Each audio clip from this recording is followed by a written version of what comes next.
Welcome to sportsbookreview.com. And the big smile says the tin hat's off. It's Premier League, it's week 28, and I've had 3 weeks of profits.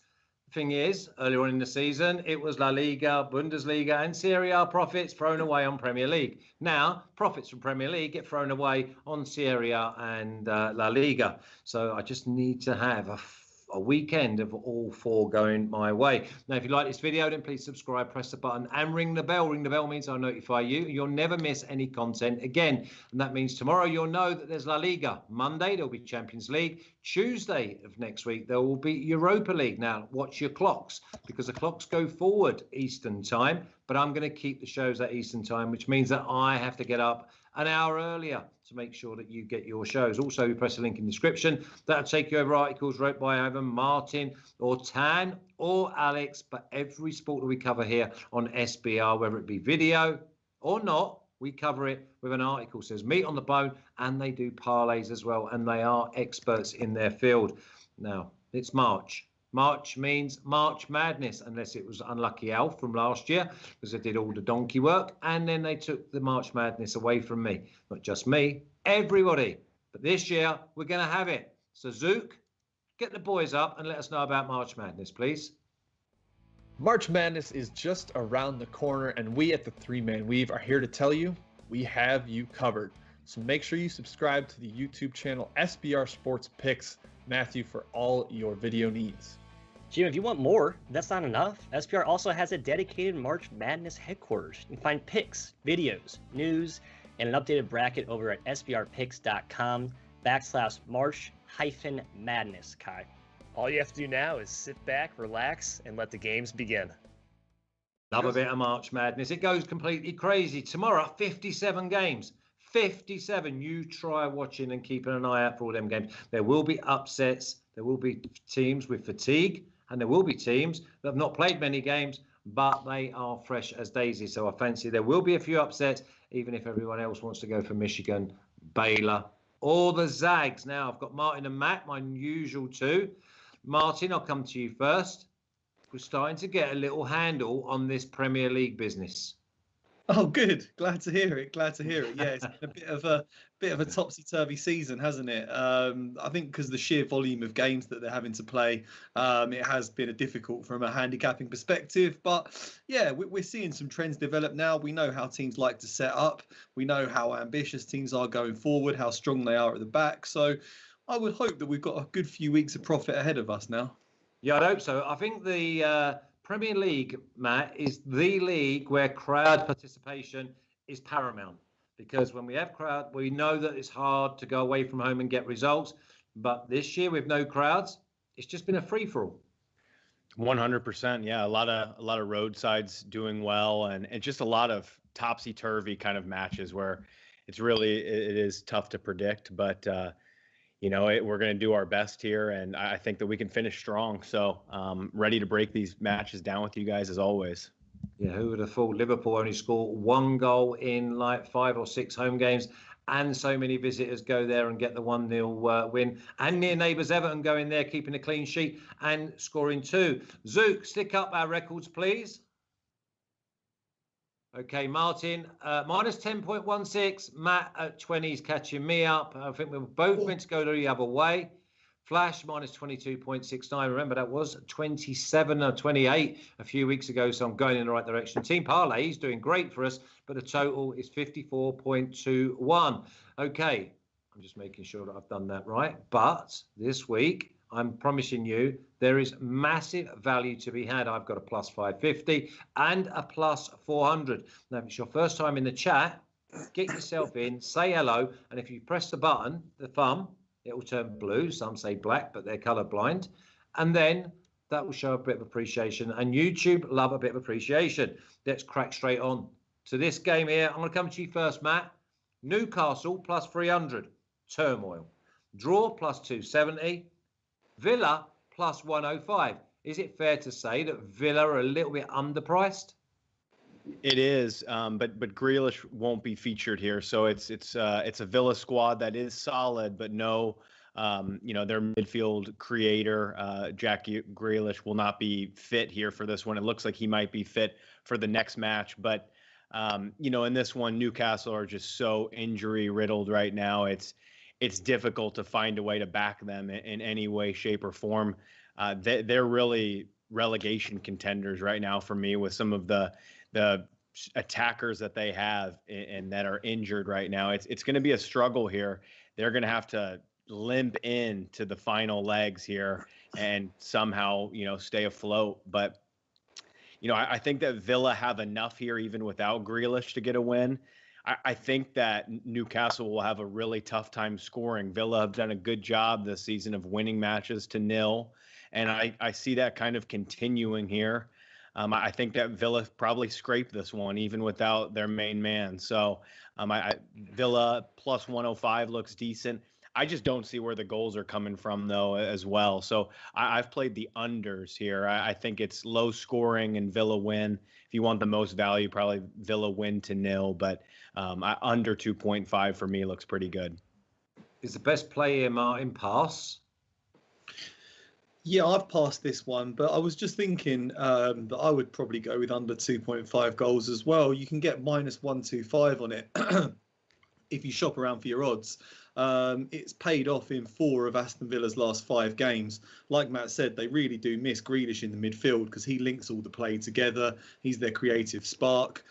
We know that Newcastle are a very conservative team anyway, and like they've got all their injury problems. I think they've only scored twice in their last 4 matches. So, yeah, I also see this being quite a dull, drab game. So I like the look of under 2.5 goals, but yeah, I passed it. I think both teams to score, no. But the other one I've got is Newcastle's desperation for points because that trapdoor is getting ever so close.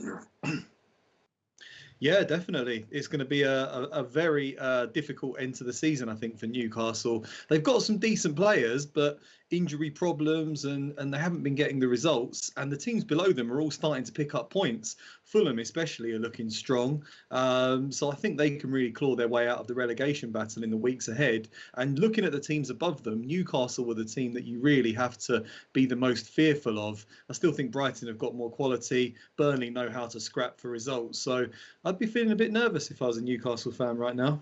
Yeah, could you imagine? God, that is it. The big thing for me, no creativity. They do not create enough clear-cut opportunities. And if they do score, it's normally just down to either Wilson or St. Maximin to come out with something out of the ordinary. Let's move on. I fancy that this, Martin, is a real opportunity for us to make money. Leeds plus 390, draw plus 310, Chelsea minus 150. Forget Chelsea minus 150. I think Chelsea win the game, Martin. But with the European exploits next week, tough game. I fancy it's Chelsea and under 4.5. Yeah, I think it's Chelsea and under 4.5 as well. I think when I sent you my tips, I got minus 127 on Chelsea to beat Leeds, which I just thought was a really good price. But I will happily add in under 4.5 goals. I don't see this being an overs game. I think Chelsea should just be too strong for them, too disciplined, just too tactically astute. Leeds are just like play kamikaze football. They charge forward and I just think Chelsea will be too mature, too organised for them in this game. And exactly like you, I think they'll take a foot off the pedal towards the end of the match and just preserve a bit of energy and see it out. So I'd also be looking at a reasonably low-scoring win for Chelsea in this game. Yeah, I wouldn't put anyone off Chelsea win to 0. Just stifle the game, maybe win just 1-0, maybe 2-0. The thing is, I've got a couple of little things. Banana skin, because obviously there's European exploits next week. And the rotation. So is it a lineup check before you want to press the button, Matt? I think it is, because I think that you're going to be able to get the same type of price right before the match on Chelsea and under 4.5 goals. So that is one that I am looking to pull the trigger on. But you mentioned it with Atletico Madrid on deck. It's one of those things where I hope that they don't look ahead, but they don't have the time to look ahead. Top 4 is at stake right now. You could argue that this is a more important match almost than even Atletico Madrid in a sense. So, but for me, I think that you guys have it right on the nail here. I think that Chelsea win in a low-scoring fashion.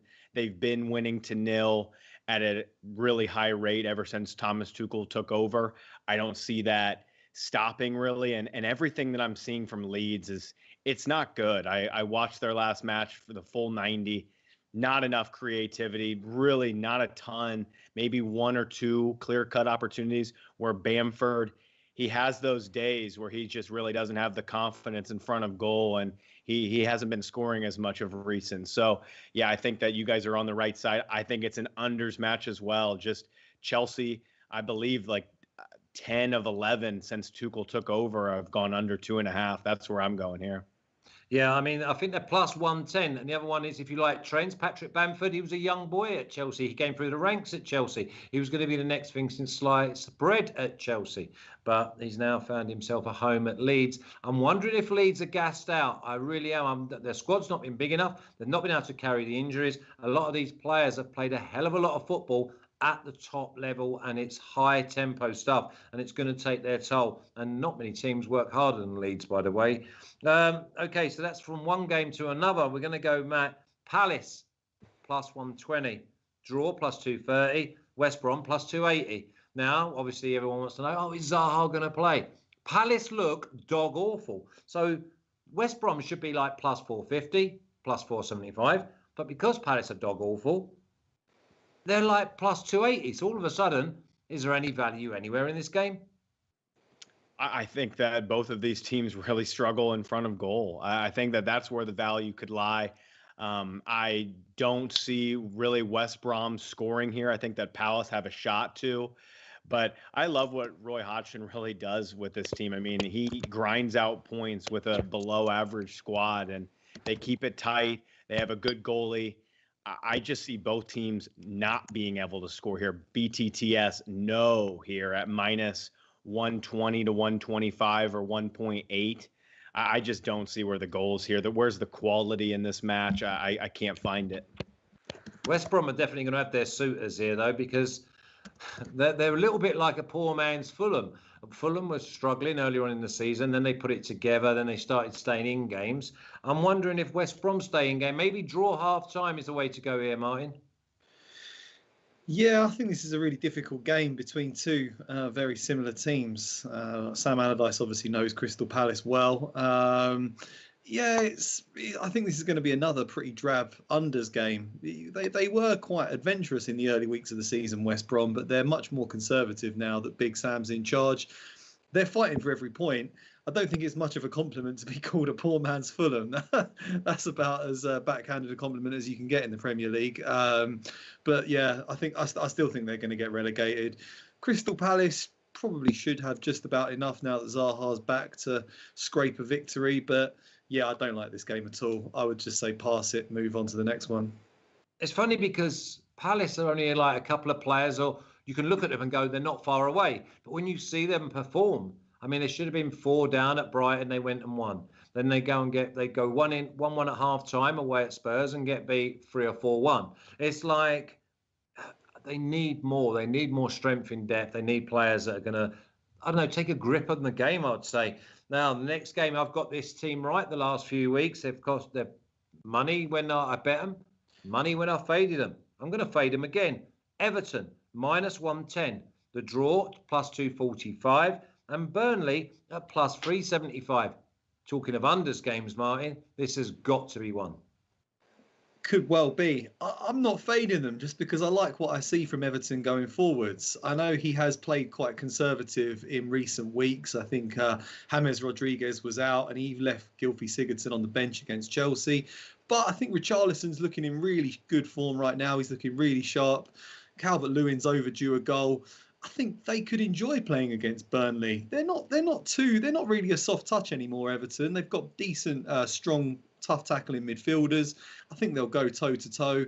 And I think they should just have too much quality in the end for them. You look at Carlo Ancelotti as a tactician versus Sean Dyche. My money's on Ancelotti getting the better of him at Goodison Park. I'm going Everton win. I think this is a frustrating afternoon for the Toffees, Matt. I've gone with a draw and I actually got plus 250. It's now plus 245. Yeah, this is one. It's tough. I slightly agree with Martin here, actually, because I see what Burnley have been doing of recent, and it's not great. I mean, the goal that they scored against Arsenal, we all lost our wager last week on that.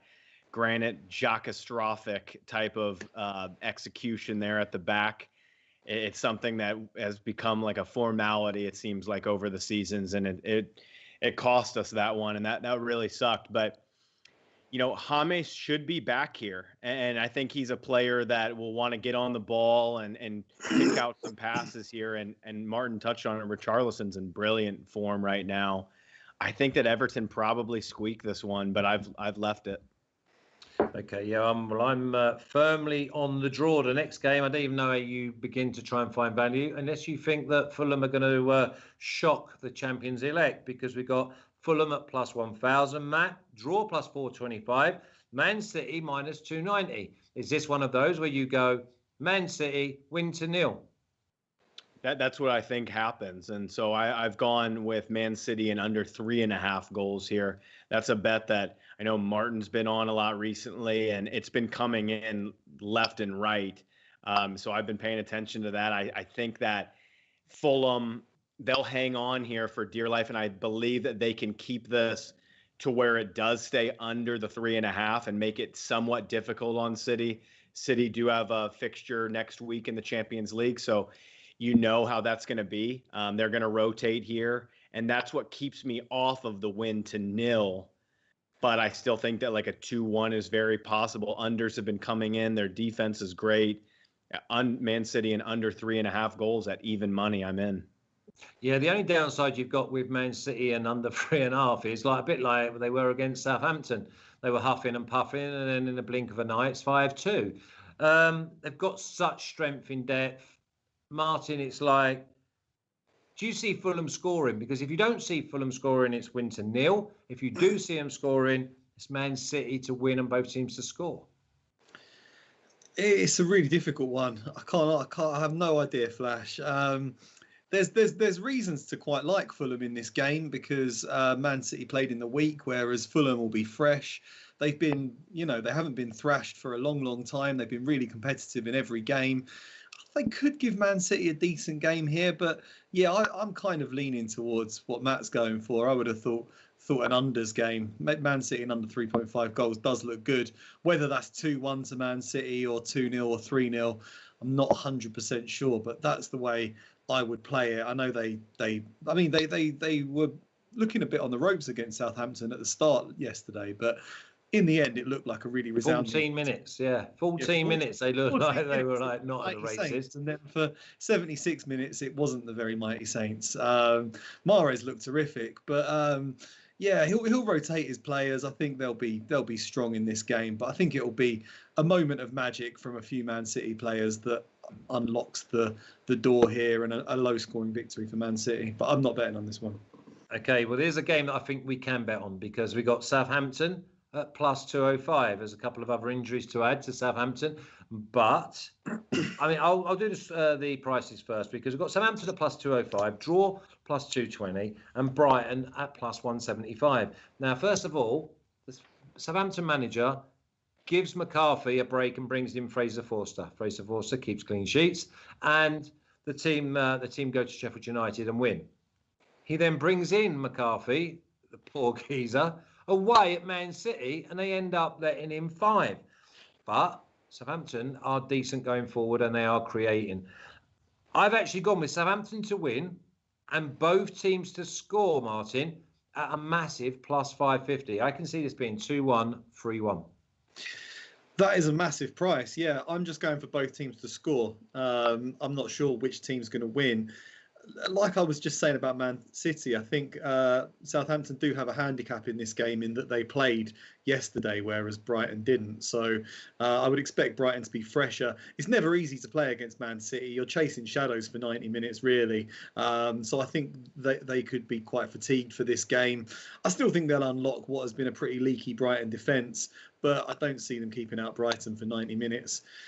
I'd maybe be leaning towards Brighton, to be honest, on the outrights. But they don't get the job done, do they? The amount of times they dominate games, and they come to the 85th minute, and like that's when they just go to pot. How many late last 5-7 minute goals have we seen against Brighton? Yeah, exactly. And they need a more clinical striker. They create a lot of chances, but they miss a lot of chances. So that's got to be a priority for them in the summer. I still think they'll stay up. I think they've got enough quality. I think they'll get on the score sheet here. I think Southampton will too. So both teams to score looks like a great option to me. Okay, both teams to score for Martin. Matt, both teams to score and Southampton win at plus 550. So I'm on the safest angle probably of the three.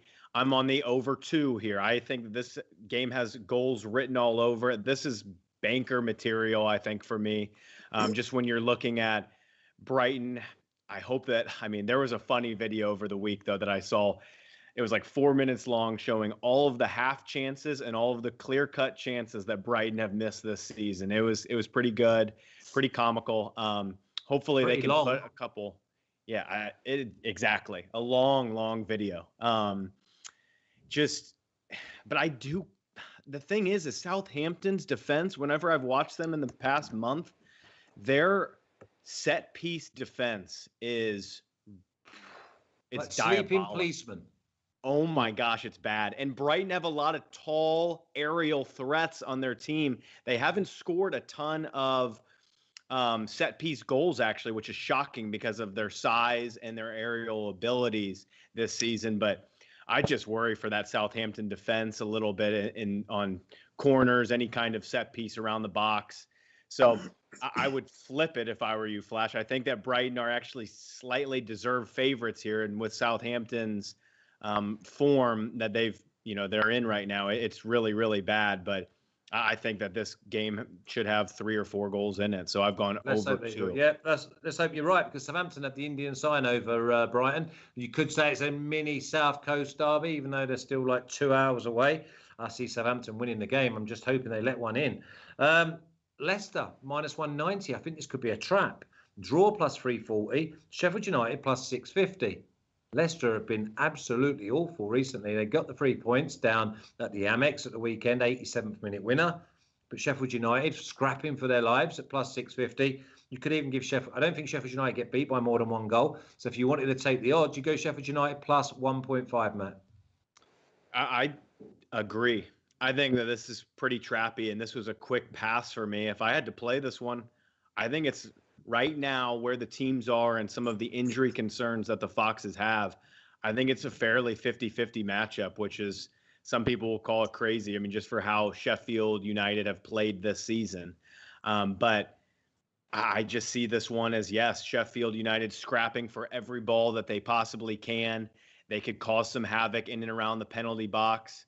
I would be on the biggest price here at plus 650 if I had to. Yeah, the draw's massive at 340, Martin. Yeah, Sheffield United are no pushovers. They've had some really big results against some excellent teams in recent weeks. They beat Man United, didn't they? It looks like they're still going to go down, but they're not going down without a fight, and they still are a very tough team to play. And I think you really need a player like James Maddison against Sheffield United. You need a creative player that's going to unlock a very stubborn defence. And without him, they lack that creativity. I'm still unconvinced by a strike partnership of Vardy and Iheanacho. So, yeah, I also think this could be a bit of a struggle for Leicester. I'm definitely not enough to bet on them at minus 190. So, quick pass for me. Derek says, Leicester win for me. And also he says, I need to bounce back. Milan just killed me. I don't know what that means, so we'll have to leave that, because obviously we've got Europa games just either finishing or just starting, because we filmed this on Thursday. Biggest game in London. I don't care who you are. It is the biggest game in London throughout the season. It's Arsenal plus 170, Martin. Draw plus 250. Spurs plus 180. Both sides great going forward. Maybe Spurs have got a little edge at the moment because of their defensive capabilities. I don't see this being an anticlimactic game. I see there's goals, and I see there may well be a winner. What do you got, Martin? Yeah, I think there's going to be goals in this game too. Tottenham obviously beat Arsenal at the start of the season, but Arsenal have improved since then. That was when they were going through a really difficult patch. Spurs have been magnificent ever since Jose Mourinho decided to play a front four of Bale, Kane, Moura and Son. They've looked invincible. They've been blowing teams away. If he sets them up like that against Arsenal, Oof, I think they could score at least two. Arsenal were pretty shambolic at the back. We saw what they did against Burnley. It was ridiculous. Classic Arsenal, missed a bunch of chances and just gifted them a goal in true Granit Xhaka style. Both of these teams are obviously playing in 5 minutes, so we'll see what sort of shape they're in at the end of the match. But I still think they'll take this game pretty seriously. Yeah, I can definitely see both teams scoring in this. Spurs are a bit better in defence, but they're not that good in defence. So, yeah, both teams to score. If I had to go for an outright, leaning towards Spurs, as much as it pains me to say as an Arsenal fan, but I think the best thing to do is just to avoid the outrights and go for goals markets. Make it an Alex Classic if you want a bit more value. What about this for value? I've gone for Spurs to win and both teams to score at plus 400. Not bad, yeah, not bad. Well, I fancy Spurs to win the game. I fancy Arsenal to score. I don't fancy any clean sheet, so I've got to go with the Spurs. So basically, instead of Spurs at 180, I'm getting Spurs at 400, Matt.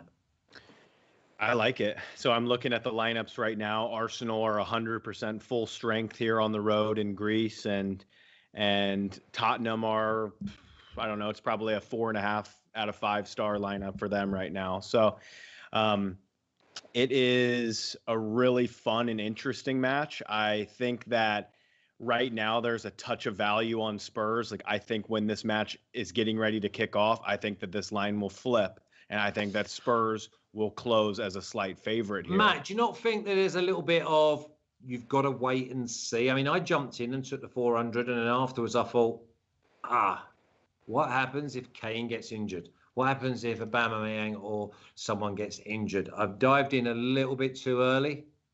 Possibly, yes. I mean, because the thing is Arsenal, all of their eggs are in one basket right now, and it's going to start here in a couple seconds.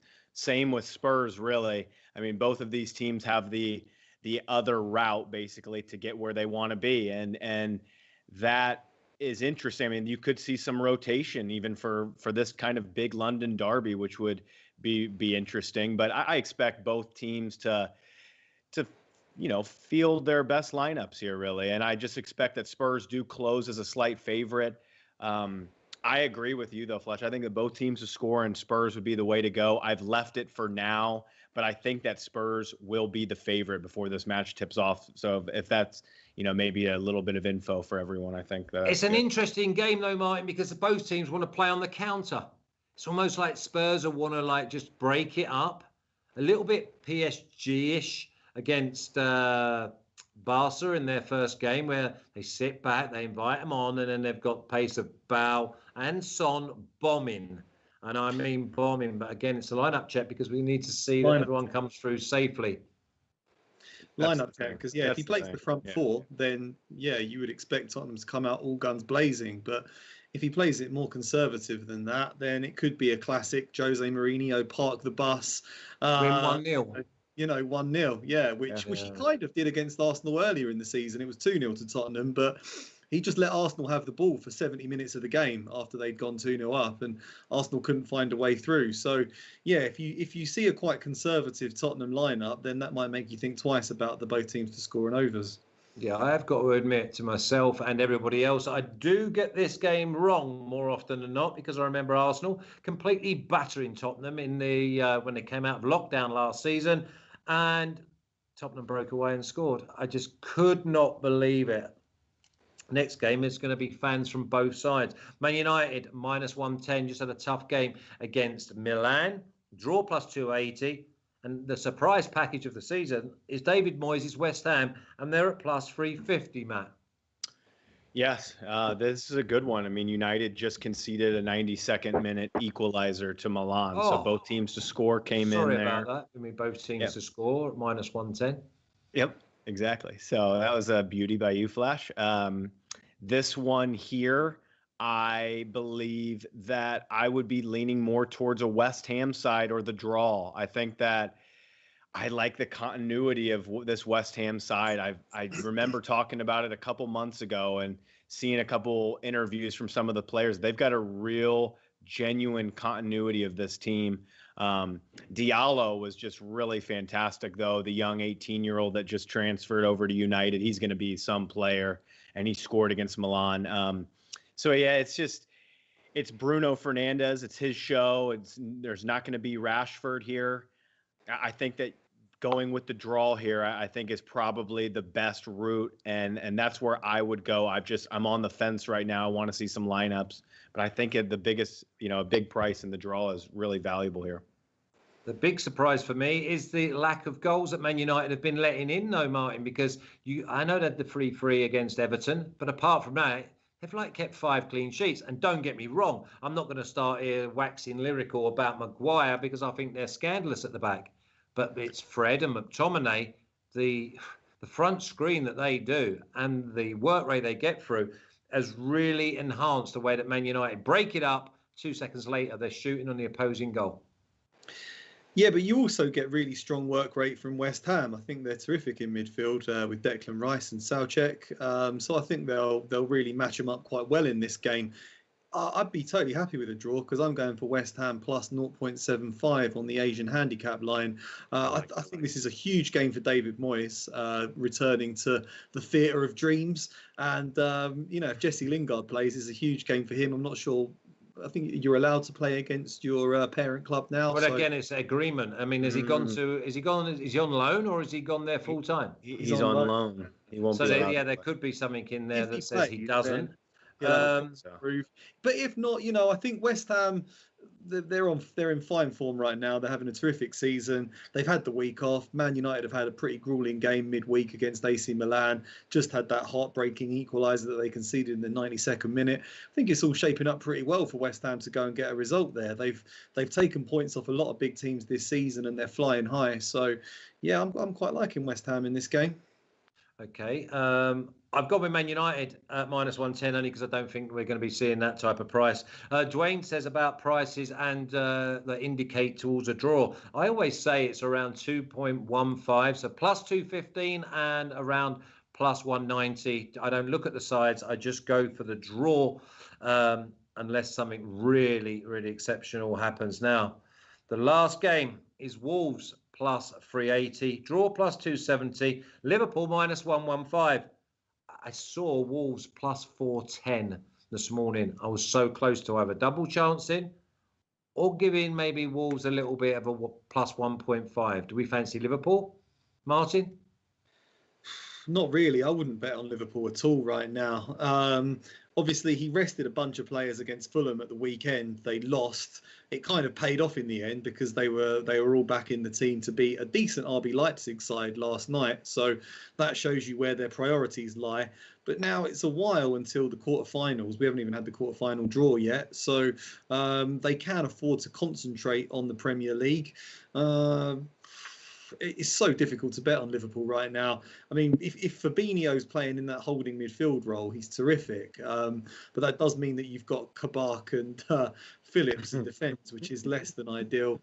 So who knows? Yeah, Salah and Mane might be a bit tired from their exploits last night. Just looks like a horrible, horrible game from a betting perspective. I would just avoid this. Take your Monday night off and do something else.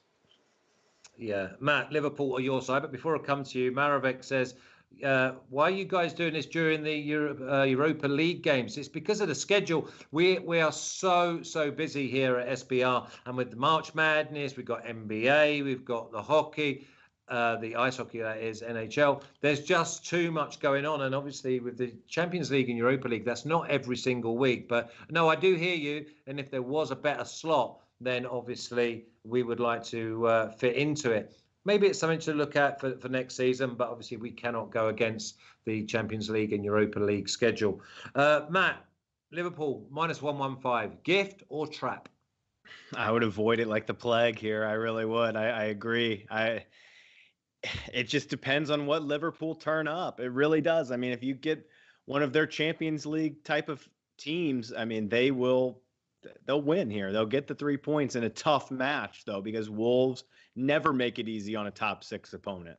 I think that right here today, if you are looking at this, I think that the value's all on Wolves and the double chance. I think that they could get something from this.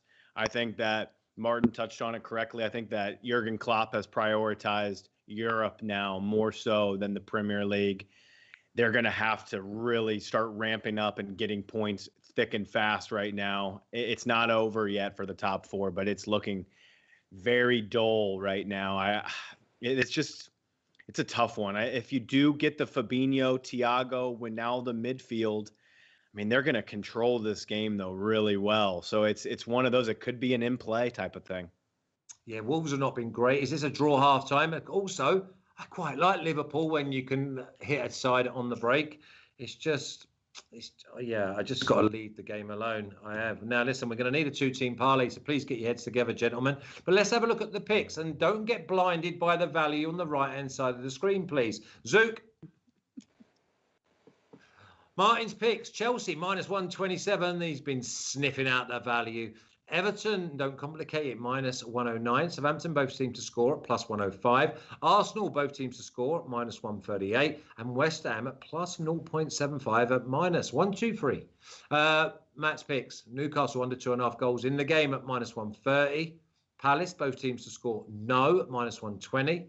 Man City to win and under 3.5 at +100. Chelsea under 2.5 goals. Is that Chelsea and under 2.5? No, it's just the under 2.5. Chelsea under 2.5 goals in the game away at Leeds at +110, and Southampton over 2 at -130. So if it's 1-1 or 2-0, it's a push. He gets his money back. Now, Flash.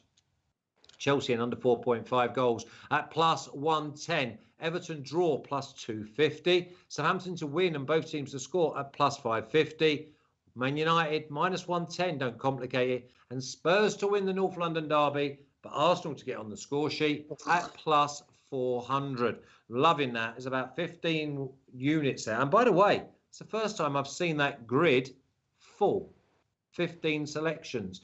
Did you want to add, Martin, for a 6th selection? Was it Chelsea and under 4.5? Oh, Arsenal just hit the crossbar. Yeah. What's that got to do with Chelsea and under 4.5? Well, I'm already on Chelsea at a decent price, so I'll just stay with my original pick. Okay, yeah, you have got them at a decent price to be fair. Right, 2-team parlay. Matt, you've given me 5 selections. I hope your parlay piece is one of them 5. Is there some ball busting going on between you two right now? I don't know. No, this is our married couple. We're been married 7 years. I know. I'm only kidding. So I would go my favorite one. Just after we talk about it, I really like West Ham plus 0.75 from Martin, but I'm going with Southampton, Brighton over 2 goals. Come on. Okay, and what price was that? -130. Yep. Saints over 2, so we don't mind a push if it's 2-0. But obviously, I want a minimum of 2-1. Martin, what's your parlay piece? It's got to be Chelsea for me. Chelsea to beat Leeds. Too strong, too tactically astute. Chelsea, straight up win, don't complicate it, -127. Yeah. Okay. Now, 22 thumbs up, 45. It's very easy for me. That's 49.7%. Okay. Now, if you like this video, then please subscribe, press the button, and ring the bell. Ring the bell means I'll notify you, and that means you'll know all about La Liga tomorrow. Champions League on Monday, Europa League on Tuesday, and next Thursday will be a packed schedule again. Andy, I know that Europa games will be on next Thursday. Also, press a link in the description. That'll take you over to articles written by either Martin or Tan or Alex, and every other sport that we cover here on SBR is accompanied by an article. So get yourself over there and have a good read. Press the thumbs up, please, on your way out. That shows your appreciation. And if you haven't subscribed, and you are going to subscribe, then come in the chat and say hello. Matt, Martin, have a great weekend, gentlemen. Good luck to Arsenal tonight at Olympiacos. Matt, just enjoy. Thanks, Flash. Thanks,